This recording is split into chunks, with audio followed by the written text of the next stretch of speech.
A really bad weekend for the Conservative Party, Rishi Sunak and co. To put it lightly, the papers have been calling it dire. They lost more than 470 seats and a number of mayors. Big wins for Labour.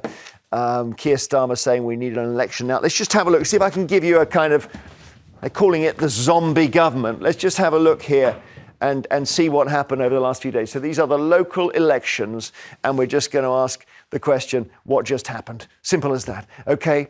And let's just go through it. So a number of things that we've got to look at here. So we've got to look at councils, 107 English councils, more than 2,000 seats contested. Then we've got mayors, and there were 11 mayors, a Blackpool South by-election for an MP, and some police and crime commissioners. I'll start with Blackpool South. 22 years it was in the hands of Labour. Boris Johnson won it, and they'd just been hit by a double whammy. The first boxing glove was Rishi Sunak's national problems, but also then the local MP caught in a scandal. So the Conservatives lost it big time. Labour, vote goes up 20%, which is amazing. There's the election winner, Chris Webb, with his newborn son. And by the way, the Conservatives were only a shade ahead of the Reform Party in third place. So that's the MP election, the one parliamentary election. Then we have the councillors, Conservatives down nearly 400, Labour up 232. Pretty good for the Lib Dems, good for the Greens as well. And essentially you're looking there at a result for the Conservatives that was as bad as anything that had been predicted. Everywhere you look, these lines showing Nuneaton, Labour gain from Conservative, but mostly it's just lines of Conservative votes going down, down, down across the councils. Rushmore significant in particular because it's very much a Tory heartland area and it went Labour. So when you look at the map, you see gains for Labour all over the shop, up and down across the country. They'll be particularly happy about gains in the south, east and southwest. Conservatives, nothing really to write home about, just a bit in Harlow and Fareham, which they grabbed a hold of to say it wasn't that bad. The London Mayor, Sadiq Khan, smashed the Conservatives candidate Susan Hall, who was more than 10% behind. It's a horrible performance for them. And just a little postscript for you. If you look at the other contenders, you see Count Binface was ahead of Britain First. And Britain First, the sort of far-right party, were furious. They said the political left are in a tailspin, claiming Britain First got less votes than Count Binface. This is simply not true. The total number of votes for us was higher. No, it wasn't. They're adding in assembly votes, which Binface didn't stand in. So Binface beat... By the way, that's not Britain First, OK? That's Count Binface. This is the London Assembly map after the London Assembly elections, which I just mentioned to show you all the red there. So convincing for Labour. And then just one more. The mayors outside London, there were two notable results. Tees Valley, the Conservatives hung on to that. Very good result for Ben Houchen. But Conservative Andy Street, who was thought he would have won the West Midlands, did not. And Labour won that, just edged it, which was a great result for them. So there we go. Those are the local election results. And I don't know what you make of it. I mean, it's terrible for the Conservatives, Tessa. Terrible for the Conservatives. I think so bad, so cataclysmically awful for them that we've overlooked Labour having a more patchy local election set of results than was anticipated. Yes, they thumped where they needed to thump, but actually significant gains by the Greens, by the Lib Dems. I found myself, I put my tick in the box for Sadiq Khan as my mayor, but I put my other votes elsewhere because I'm a little bit equivocal around some of Labour policies. They're kind of trying to court the Sun readership. Are they speaking to me? But actually more broadly, and I think this played particularly in some of the Midlands and some of the heartlands where there's a large Muslim vote, you see people drifting from Labour because they don't feel represented by Keir Starmer on that. Yeah, and when you look at the actual gap between the parties, and I'm not quite clear whether we can really say, it's 10%, 12% or whatever. It's certainly not the nearly 20% the polls are giving us. Well, I think that's the point, isn't it? Which we were told that a truly awful night for the Conservatives would be a loss of 500 seats. They didn't lose quite that many, but I think we can describe their performance as catastrophic. Labour were expected to get 400 plus seats, and they didn't. It's 250 odd.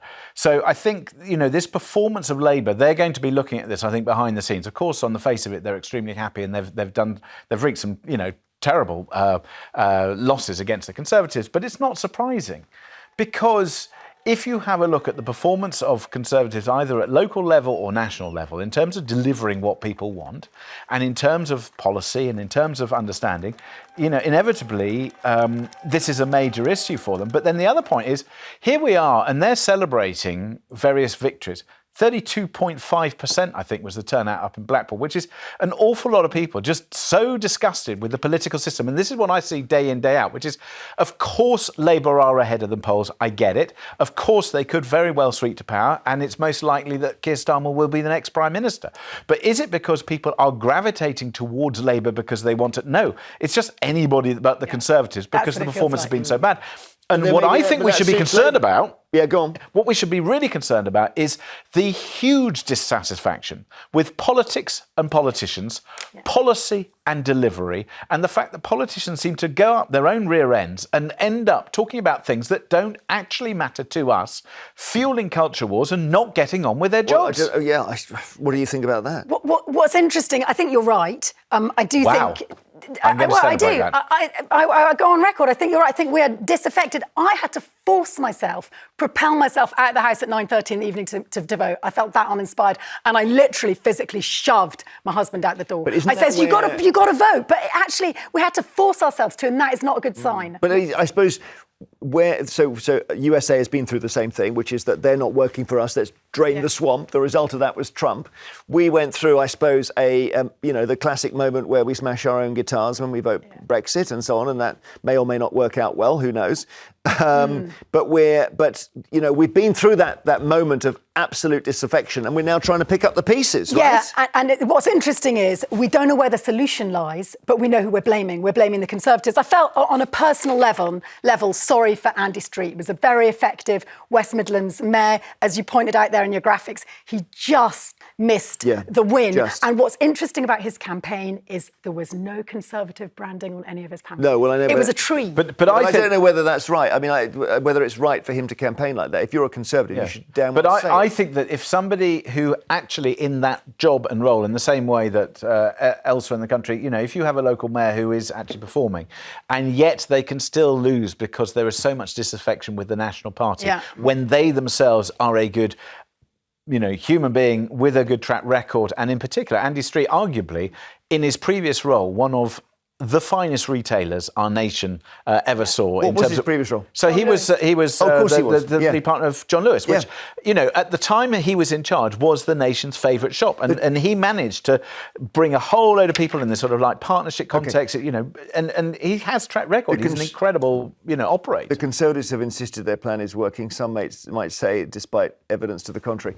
But the former Home Secretary, Suella Braverman, has been on manoeuvres. So she obviously hates Rishi Sunak because he dumped her. Let's see what she said about the results. The plan's not working, and I despair at these terrible results. There's no spinning these results. There's no disguising the fact that these have been terrible election results for the Conservatives, and they suggest that we are heading to a Labour government, and that fills me with horror. I love my country, I care about my party, and I want us to win. And I'm urging the Prime Minister to change course, to, with humility, reflect on what the voters are telling us and change the plan and the way that he's communicating and leading us. How does he do that, Tessa? What's interesting, her message is diametrically opposed to Andy Street's. When he comes out and he takes it on the chin, his defeat, he urges the Conservative Party to tack to the centre. And what Suella Braverman is saying there is the opposite. Because we all know that if she had her way, it's down with the hate marches, all sorts of the woke culture, the culture wars that you just decried, absolutely front and centre. She was the most authoritarian Home Secretary we had, and I'm grateful that she's no longer in the cabinet. But the Rwanda thing and all that, is that not the way to go, just to go more right-wing? Because I think, here's the point, is that I think where Suella Braverman is right is by saying you're going to have to change tack. The issue is that it's not towards the tack that she wishes to have, because I think when you start to have a look at the policies that she and others at the right of the party advocate, that is not going to deliver what people who have voted up and down the nation, Conservative in the past, that they want to have lower tax, they do want to have law and order, they do want to make sure that the health service is working, they want to make sure that their schools are efficient, they want to reduce waste, and they want to have an economy that is growing so we can pay for the things that we do. We don't want to have excess borrowing, we don't want to have money shuffling around, and we want things to be done in an organised way. And the thing is that when you have a look at Rishi Sunak and his policies and his leadership, it's lacking in inspiration. Aspiration is something that Margaret Thatcher talked about again and again. We're going to go to our break. We're going to go to our break.